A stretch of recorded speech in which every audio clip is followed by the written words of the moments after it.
Good Morning Brew Daily Show. I'm Neal Freyman. And I'm Toby Howell. Today, we are digging into the archives. You're going to hear a Get to Know Toby and Neal episode originally recorded back in May.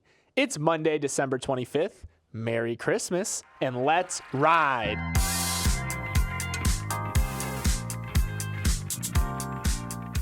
Neal, this episode first aired back on Memorial Day of this year, which feels like a lifetime ago. Yeah, a lot of things have changed since then. First of all, you used to have bleach blonde hair. And secondly, I feel like our energy was so much tamer. Now we bring the heat. Hey, that's what 150 plus episodes will do to you. Also, just want to say Merry Christmas to everyone out there. Hope you all got the presents you wanted and are having a wonderful time with your loved ones.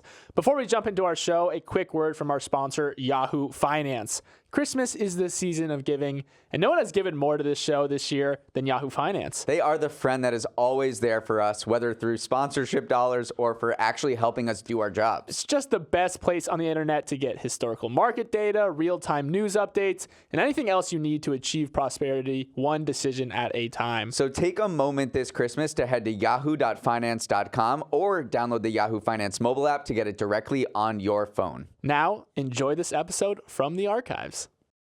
To start it off, I would just tell the people how you ended up in the co-host chair next to me at the Morning Brew Daily podcast. And I know this could be a long story, so maybe start in Portland, Maine in 2019. 2020. Yeah. So I graduated college in 2019. Classic college story where I had no idea what I wanted to do. So I moved to Portland, Maine, of all places, to work at this small sports marketing startup. And while I was there, that's when I started reading the Morning Brew. And actually, one of my friends said, like, Toby, like, you gotta check this out. Like, this sounds exactly like you. You gotta start reading it. And I did. I became obsessed with it and started trying to figure out, all right, this is where I want to be. This is where I want to work. How do I start working there? And so I actually cold emailed Austin and Alex, who founded the Morning Brew. I pitched you guys on a sports newsletter at first, which was, I thought Morning Brew should have a sports newsletter. Basically, you guys said, we don't really want a sports newsletter, but feel free to come in and audition or apply for the writer's role. And so I did that. I wrote a couple of newsletters, actually, like fake newsletters, sent them to you, Neal. Yeah. And then I hopped on a bus from Portland, Maine to New York and interviewed for the job. And a few days later, I guess I passed the test and was hired as a writer. So Neal actually hired me in my first role at Morning Brew as a writer for the newsletter. Yeah, I remember reading your pitches, your newsletters. I think I was like pretty buzzed on the subway riding, and I was reading them. And I was like, man, this is really good. And I remember emailing Austin, being like, we gotta hire this guy. Let's go. Thank you. Whatever you're drinking that night, I appreciate that. But then, yeah, I actually left Morning Brew for a little bit and then came back. Austin, who is the CEO of Morning Brew, was like, hey, we're starting this podcast. Like, you want to come audition? Like, Neal's doing it. And it sounded really fun, actually. So just one day I came in, we did a test run actually in this very room, and one thing led to another, and the podcast launched. Was there ever a moment in the back of your head where, even before this happened, where you were like, I want to be a podcast host? Literally not even for a single second, because we were both like writers. We were both used to being behind the keyboard, behind the screen. I truly thought I was not a very compelling person on air or on video or anything like that. It just felt like one of those skills that just wasn't going to achieve. But then once the opportunity came, I was like, oh, what an awesome chance to actually hone this skill. If I don't think I'm great at public speaking, what a great way to improve upon that. So it became this really exciting tool to add kind of to the toolkit. So looking back, I'm super grateful for the opportunity, but I had no idea or inkling whatsoever that I'd be a podcast host. Do you feel like you've improved as a speaker from doing 60, 70 pods? I mean, I would imagine it's hard not to. If you do something every day for 60 or 70 times in a row, you're going to get better. So maybe off the top of my head, I can't think that of a specific thing. But honestly, certain things like getting information across in a clear and coherent way, I think I've improved at. I think it's made me a better writer too. I don't know if you felt that as well, because you just can really, when you have to speak about something, you truly have to understand it versus writing. We've talked about this. You can kind of get away with not fully understanding it. So I think it's just made me a better kind of distiller of information in general. All right, so I want to get away from the podcast a little bit and go back to your college days. Oh, boy. So you were the captain of the Brown soccer team, which is a Division I soccer team during college. How did that shape your college experience? Like, did you ever wish for a more normal college life? No, honestly. I mean, you played sports growing up, and I played sports kind of all the way into college. It was just so a part of my life that it wasn't the sort of thing where I felt jealous that other people were having more fun. Like, it was just literally an integral part of my life. And then also, yeah, we still had fun. The one thing that sports did through college that I think hindered me is when you go to college and you are on a sports team, you have a preset group of friends just waiting there. Like, you'll have 20 to 25 guys that you know are going to be your friends no matter what. So what it does, it makes you less inclined to like go out of your way and socialize with other people. So I think I only really figured that out like my last couple of semesters, that like there's this whole wide world beyond just like the world of athletes. And I feel like I missed that a little bit. So yeah, I have zero regrets. It was like awesome. I wish I could keep playing to this day, but my one regret was like I should have been a little better about meeting other people. Was there ever a time where you thought you could go pro? Yeah, I thought pretty much up until my last semester, senior year of college, that there was potentially a chance. Like, I had a decent junior year. I knew I could probably play at a very fringe like MLS level. There was a very outside shot of that, but I probably could have played at one level beneath the MLS, so like USL championship. And then my senior year, my body kind of started breaking down, like the injuries caught up, and it quickly became apparent that was not going to happen. And I made peace with it very quickly. But literally until that senior year started, there was a small part of me that was like, if the opportunity's there, like I'd love to do it, but it seems like it's came and went. Yeah, well, besides soccer, you've run a marathon, you've run triathlons, you've played high-level sports. I'm just trying to figure out what motivates you. What you have such a competitive gene in you that I think most people don't. You literally ran to Yankee Stadium from the East Village for a game when the rest of us took a subway. So like, what is it about you that makes you so competitive? I kind of think it's very fun to be good at everything. And so I've also often wrestled with this in myself. To me, it's competence versus like depth of understanding of things. Like, some people, they devote their entire lives to one thing. They become incredibly good at it. I've always thought it was very cool to step into a room, step into any situation, and just be like pretty dang competent at it. And so like for the marathon thing, truly the thing that motivated me was I want to step up to a 5K, like the 4th of July 5K or a turkey trot, and like have a chance of winning it. I just think that's cool to have like that fitness in the back pocket. So it's this weird thing. I know I don't know why, but I just think it's fun to be able to like pick up a Rubik's Cube and be able to do it. Like, have a New York Times crossword and be able to do that. Like, there's all these things that I think are such cool skills, and I've just been kind of accumulating them over time. Again, this is why podcasting is cool.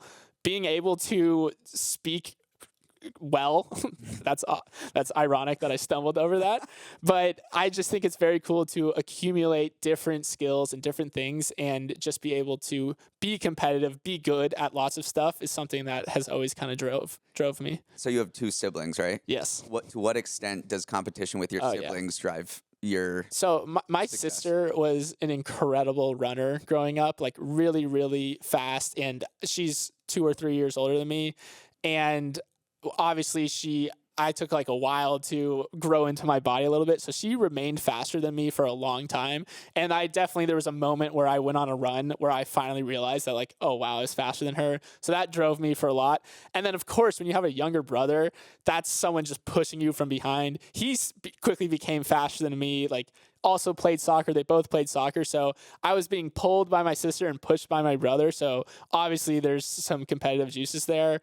I mean, it's always been very like love. Like we never truly went at it, but those are two massive forces on the Yeah. competitive. Was it like a Gronkowski household? Yeah, not as much body mass, but as much competitiveness for sure. So there might be people out here listening to this being like, I'm hearing Toby and he's running marathons, he's solving Rubik's Cube. So what's like one piece of advice you would give to someone who maybe runs 3 miles, exercises 3 days a week, but they look at something like a marathon or even a half marathon and they get super intimidated? From someone who does not get intimidated by that, like what would you tell them? Ooh, I'm going to give really counterintuitive advice because typically the advice would be like go at your own pace, like just do what you can do on a daily basis, and which obviously that's great advice. But I actually think set an incredibly outlandish goal for yourself where this was my first marathon. I tried to break 3 hours in it. I didn't know if I could. Like that's pretty hard. It's 6:50s per mile. And I think by setting that goal, you just end up rising to that. And so I think if your goal is to just get off the couch a little more, set like a crazy 5K time or a race time and use that as like the carrot in front of you. Because I just swear, once you frame the goal in your mind, you frame the mentality that I'm going to achieve this, your training will you'll just pull yourself along. Yeah, which is not the advice that you'd probably hear. Most people say like if you run 1 mile, then run 2 miles and then 3 miles. But that will take care of itself once you have like the goal in place, I think. All right, I've got some rapid fire questions to end our little segment here. So we talked about you becoming pretty adept at a lot of different things. What is one thing that if you could become elite at instantaneously, but you suck at right now, what would it be? Oh, I think it would be being able to step into a kitchen environment and open a fridge and just know how the ingredients work together, just like throw a dish together. I think that is so cool to just understand just like the science behind it, like how flavors interact, how to layer flavors. And I've watched a lot of cooking videos. I've done a lot of cooking, and I'm going to, spoiler, I'm going to ask you about cooking coming in the next half of the show. But the ability to step into a scenario, open a fridge, and just whip something up, I think would be the coolest thing to have in the back pocket. All right, what is the worst investment decision you've ever made? Okay, so I accidentally bought so many shares of Sherwin-Williams. This was back in college where I read something about how like home improvement's booming or something like that, and Sherwin-Williams is well positioned to actually The paint company. Yeah, the paint company. And so I tried to buy like 10 shares of it. I accidentally bought $40,000 worth of Sherwin-Williams stock. I bought it on the margin because like clearly I didn't have that on my account. I was in college. And so I get margin called basically. And so like quickly have to like sell it off, like blah, blah, blah. Luckily it went up like the next day. But that actually wasn't the worst investment decision. Sherwin-Williams has absolutely crushed it. The pandemic happened and like paint became this huge industry because home improvement. If I had held the bag, if I had like paid the margin, like interest on it, it would have been worth like 5 times what it was, and instead I like panic sold it all back. So it was 2 bad investment decisions in the span of 24 hours. And all my friends constantly, whenever they see a Sherwin-Williams story, they go like, Sherwin-Williams, Toby. All right, that's for our listeners. You got to tease Toby about Sherwin-Williams. Yes. All right, 2 more. Is there a piece of art, whether it's a book, song, painting, that has stuck with you or is especially important to you? It's probably book. I grew up like reading tons of books. The one that's most recently stuck with me is probably this science fiction book, Foundation. And it's one of those things, I often joke about this, where like sometimes you read something and you're like, there's no way that person has the same brain that I have. Because like, how can they piece together something so incredibly complex? How does this just emerge out of them? I guess that's another skill that I'd love to have, just like that ability to create these incredibly intricate stories. So probably, yeah, like Foundation or Dune, some of those like OG science fiction books, just really, I don't know, make me romantic about like the ability to tell stories. All right, final question. You have a kid, okay, in the future, and you put in front of them a tennis racket, a soccer ball, a golf club, a baseball bat, a basketball, a football, or a hockey stick. Which one do you hope they pick up first? I think it's got to be golf, honestly. Just because, like, what a great thing to share with your child. Like, I think golfing, you and I both love golf so much. It's obviously just like the worst mental sport out of all those, but even more so than soccer, like the fact that you can share golf with like your kid for so many years, I think actually it's just a really beautiful thing. So I hope they pick up the golf club. All right, Neal, it is my turn. You were a fantastic interviewer, but I now want to learn about you and your story. So we kind of started with me about how I ended up at the brew. I would love to hear about your brew origin story because yours truly goes back to the beginning. And I'm just going to add a little bit of context, but you actually weren't Alex and Austin's first choice, were you? No, I'll get to that. Okay. But just like you, I graduated college, University of Maryland in 2013, had no idea what I wanted to do with my life. I was like, I like reading and writing, but I don't think I'm that good at it. So I taught for a year in North Carolina, and then I went to Temple University for master's in geography and urban planning because that is a passion of mine. I just love walking around cities and learning about spatial features and looking at maps and geography. And I was like, all right, maybe I'll pursue that as a profession. So I did that for 1 year, and I just saw a LinkedIn post by Alex Lieberman saying they were looking for not a writer, but a content creator. That was the words. And for their newsletter, which was called Morning Brew. And I had heard of Morning Brew through some mutual friends. I did not know anything about business. I did not know what an IPO was. I did not know who Warren Buffett was or why he was famous. I kind of hated all of the business school students who were my friends because they didn't have class on Friday. And I was like, you guys don't learn anything. What are you doing business? You can just kind of learn that on your own. And I just didn't really have any intellectual interest in it.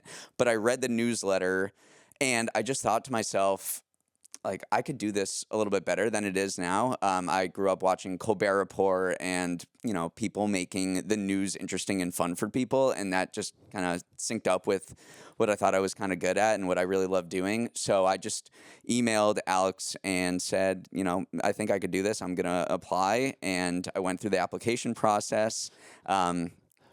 And I did not get it initially. Yeah. I did not get it. They went with another guy, and I just remember getting that email feeling pretty deflated. And I just emailed Alex back, super nice note. I guess this is a lesson to just be kind of cordial, even in rejection, and just said, I'll be around, get in contact if you want. And then apparently they couldn't reach a deal with the other guy, and so they called me up, and then I got to work with my friend who was writing the newsletter at the time, Mike Schwartz, and we started cranking out newsletters for the next 6 years. It's crazy. Yeah, wait. So this was 2017? Summer of 2017, It's wild. Neal has been at the Morning Brew since like almost the very beginning. Kind of crazy. That is just an incredible story. I can't imagine how different your life would be, and then also how different Morning Brew would be because your fingerprints are all over this company, basically. Maybe, I guess. Yeah. It is crazy. I just feel like it's a dream job, and I can't imagine doing anything else. And it just, if I hadn't seen that LinkedIn post, it's just so crazy. Like, you can't, I guess it's a good lesson in just kind of, things won't come to you. You have to go out and get them. And I never would have worked here, and my life would have been probably way worse than it has been if I just hadn't, taken a little initiative and followed up with Alex in that particular way. So it's just been a huge gift. Yeah, awesome story. But let's remove a little bit from the brew universe, talk about you and your personality a little bit. So 2 things that some people might not know about you is 1, you love classical music, and then 2, you also love cooking. And so these are 2, I love these 2 interests because they're very... You can cook while listening to classical music. It's great, but I do actually want you to talk about like where does that come from? Because like you actually are a person who has many interests, like similar to me. And so where do kind of like these more intense hobbies or interests come from? Classical music has been a big part of my life since I was a young person. 3 years old, my mom signed me up for piano, classical piano, and our town, Longmeadow High School in Longmeadow, Massachusetts, had a really good orchestra with a very good conductor, and my mom was like, you need to play an instrument to eventually be in this orchestra. So my mom was like, really adamant that I play an orchestra instrument. So she signed me up for cello in addition to piano. And I would hate it. Like I would Yeah. cry. I would sit in the car and just cry not going into, early cello lessons, and she would just be like, you'll thank me later. You'll thank me later. You'll thank me later. And then eventually it got to the point where I started practicing because I enjoyed it, not practicing because my teacher would hate me. And so when I got to high school, I should say I am not good at. I'm very mediocre at piano, and I am not particularly good at cello. But being in the orchestra, I have all my friends were in orchestra. We played at Carnegie Hall. We played at Boston Symphony Hall. And so I kind of just fell in love with the music while playing in the orchestra. And, all of my good friends are, we I shouldn't admit this, but we ate in the band room in high school and lunch. Because you just Yeah, we were just like hanging out Yeah. and, I love that. and we were just all, you could go on the computer there. That was a big thing. Yeah. But then what about the cooking aspect too? I don't know. I don't. Also, should say I'm not. I don't think I'm for how much I cook. You're a pretty good cook. I'm actually. okay. You do a lot of different dishes, which is more than I can say. For me, cooking and food is like a aperture into other cultures, and that's the part that's so interesting to me. When I travel, I drag people along to really weird places where I can eat really weird food. I don't think there's any food that I wouldn't eat. Like I eat, brains, testicles, worms, whatever it is. For some reason, I'm just kind of gravitated to that. And a big inspiration for me was Andrew Zimmern on Bizarre Foods. Oh, and so he goes out of his way to eat really weird foods, and he uses it as a way of saying, look, we have all these things in common between cultures. And so when I love going to markets whenever I'm in a city to like really hole in the wall places. So I really love traveling, and I think food is just kind of a vehicle for that. It's kind of famous around the brew how much you do work, because you are now running this daily podcast. You've been at the helm of the newsletter for the last 5 or 6 years. You have very long nights. You do not take a lot of days off. Do you kind of take a step back and realize like how much you're working? And then what kind of drives you and kind of propels you to do as much work as you do? Yeah, I think if I reflected on it, it would freak me out. Right. It would freak me out. So I try not to do that. I think a big reason for it is, look, I'm single. I don't have kids. I don't have like responsibilities other than myself. And I think if I had all of those, a family in my life, I think I would absolutely work less or find ways to work less. But for the past 6 years, I've just kind of devoted myself to this work. And I think a large reason for that is that I really enjoy it. Like maybe in my spare time, I was reading the news and writing, and now I get paid for it. And now I get paid to talk about it. So these are all things that I was kind of doing on my free time anyway. And now I'm getting paid for it, and it's not as romantic as it sounds. But so I think the type of work kind of leads itself to working really hard, and just the family I come from. I don't want to call out my parents, but like they worked a lot of hours, and they still do. Like my mom is like, you should stop working, and I'm just like, you're still working. You're working. Like, what are you doing? What are you telling me not to? Yeah. So I come from a family of mostly workaholics, where we were just kind of like grinding, doing stuff we liked for many hours over the course of the day. And so it just feels natural for me. Yeah. And when I have an evening where I'm just like, or a day where there's not, I don't have work, it kind of feels a little weird to me. Yeah. That's extremely unhealthy. No, but honestly, it is inspiring. And I think it's one of the reasons why you've been like a leader at Morning Brew for so long, is that it's very easy to look at you and say like, Neal is putting in the hours. Neal is putting in the hours, but also producing a great product. So it's always been something that like motivates me as like your partner in crime, just your work ethic. But then a follow-up to that is, you are knee deep in the news cycle every day for the last 6 years.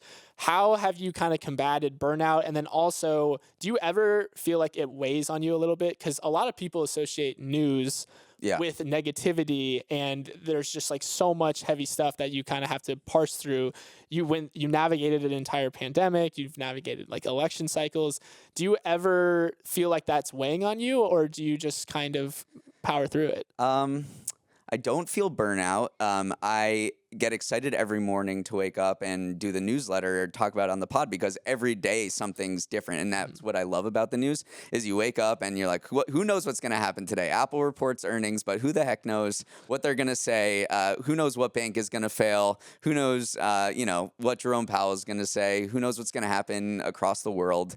There's like so many interesting things happening all at once. So it never feels repetitive. There's always people writing interesting things that you can draw on. There's always arguments being had that are really interesting to draw at. So it never gets boring for me. I think it's the nature of the job is that you report on the news and the news is new. So everything's interesting.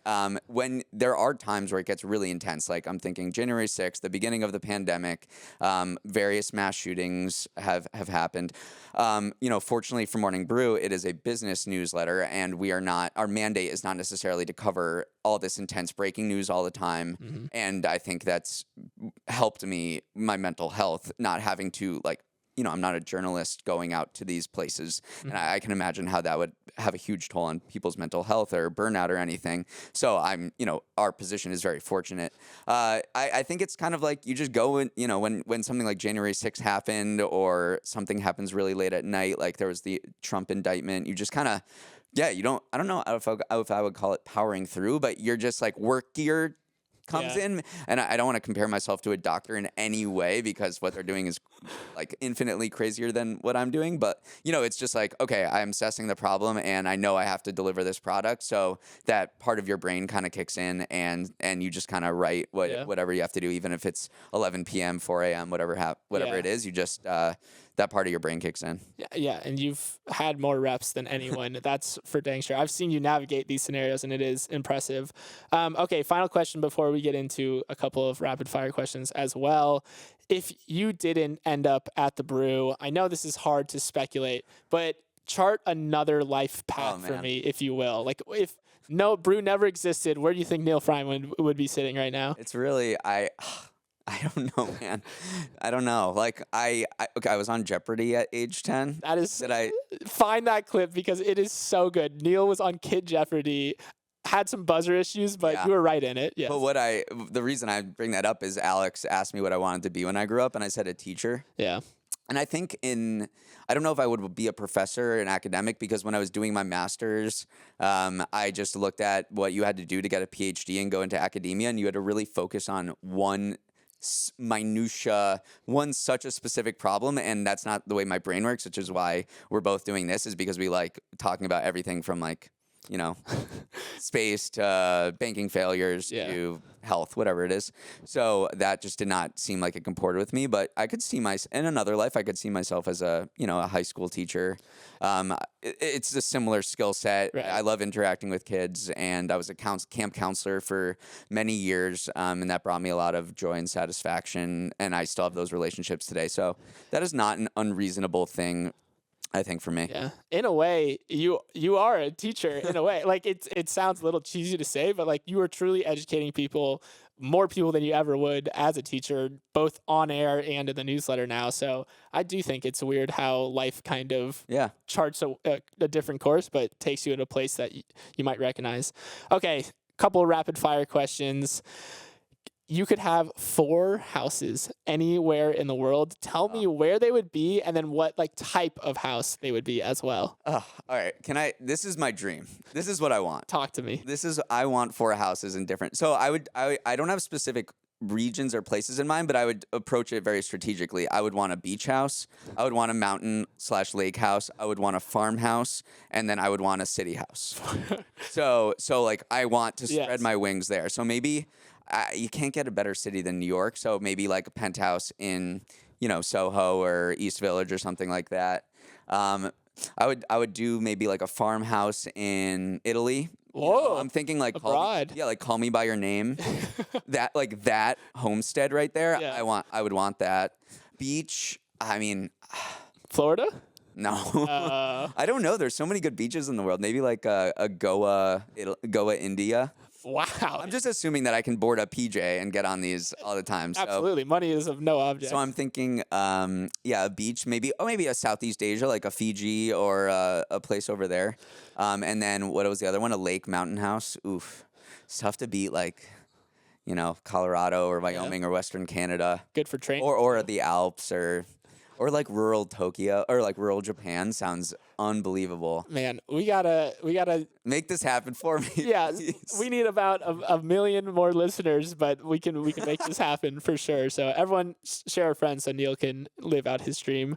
Okay, Neal, I know you watch a couple of shows. You're a big Succession guy. Is there one TV show that you wish you could have been in the writer's room or been a showrunner for, or like influence the direction it went in any way? Like, what's your ideal writer's room that you would have loved to sit in? Seinfeld. Oh, easy. Yeah, I don't know. That's kind of my humor. I'm the neurotic Jewish New York guy. So my friends and I actually like spend time like creating Seinfeld, and my dad too. We all spend time thinking of Seinfeld plots anyway. So, I think I did one during the pandemic. You did one. It was really good, actually. Yeah, I enjoyed it. I was driving and thinking of a Seinfeld script, and I don't think I'm particularly good at it, but I would love to have. I just think it's super genius, and the writing and the way they all come together and the way they observe, everyday interactions. That's something I love, thinking about. Yeah. And what else was I going to say about Seinfeld? Yeah, the way their plots interweave and come together, and their innuendo, right? Like a lot of other shows kind of talk about sex and use swears all the time, and the way that Seinfeld delicately goes around like really, sensitive subjects. I'm thinking like the contest and faking it, things like that. Yeah. The way they, kind of go indirectly into it, but you kind of get it by their insinuations, I thought was particularly genius. You would have thrived in that writing room for sure.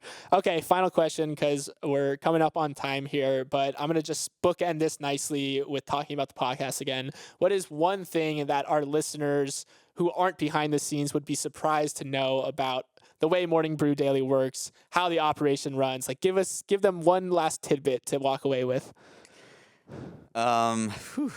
Yeah, I mean, I guess a lot of work and research goes into just the 20 minutes that you're hearing, right? Is that for sure? Is that what you're thinking? I mean, yeah, we spend 2 hours each morning reading the newsletter or reading the news and prepping points that we maybe just spend 5 seconds talking about. And we have an amazing team behind us that is putting together graphics and queuing up all of this social content that, takes what we do and then puts it out on social media on Instagram and TikTok after. And that is how so many people discover us. I've heard people say, I saw you on Instagram or I saw you on TikTok, and that's how I know you even have a podcast in the first place. So it's all of these things that go into this one little 20-minute segment. So it's kind of like that, tip of the iceberg kind of thing. For sure, yeah. That's what I was going to say is our control room is unbelievable, and just shout out to everyone back there. There's so many TVs back there, so many knobs that we don't know what's going on. So I think that's the coolest behind the scenes fact is like we have this awesome control room. Yes, we have a great team behind us. Yep. All right. And that team is also telling us we are running out of time. So this was a very fun episode. Neal, we spend a lot of time together, but it is always good to sit down and get to know each other even a little better. So glad to not talk about myself for the next year. Yeah. Are we doing our next Memorial Day interview? There you go. Neal, what a trip down memory lane that was. Hope you all are enjoying the holiday today. And you can send your thoughts on the show or say Merry Christmas at our email address, morningbrewdaily@morningbrew.com. Let's roll the credits. Emily Milliron is our editor and producer. Samantha Velez and Raymond Liu are our associate producers. Uchenna Ogu is our technical director. Billy Menino is on audio. Hair and makeup was on the naughty list this year. Devin Emery is our chief content officer, and our show is a production of Morning Brew. Great show today, Neal. Let's run it back tomorrow.